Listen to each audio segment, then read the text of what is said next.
Sur la mer, la surveillance est de mise tout l'été. Plusieurs équipes sont mobilisées, notamment la gendarmerie nautique.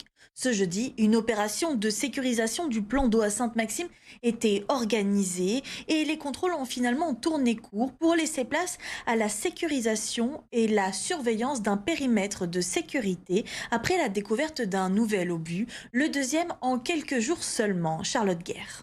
Des contrôles d'identité des pilotes, contrôle des tenues sur les jet skis, surveillance de vitesse.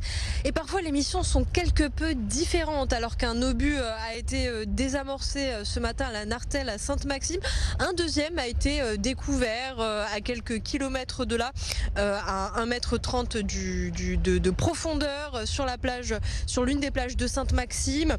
Juste derrière moi, il y a actuellement une équipe de reconnaissance d'explosifs qui est en train d'analyser l'obus, et Gaëtan Vermeau, qui est gendarme nautique, nous rappelle les bonnes pratiques à adopter si vous voyez un explosif. Donc, nous sommes amenés à découvrir des explosifs dans le cadre de nos missions de surveillance du littoral.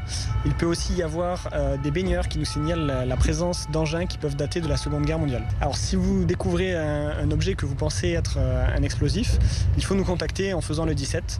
La gendarmerie engagera les moyens nécessaires afin d'assurer la sécurisation des personnes présentes, en lien avec les autorités administratives et les services de déminage. En cas de découverte d'obus, ils sont amenés au large par une équipe de déminage qui les font exploser à plusieurs kilomètres des côtes.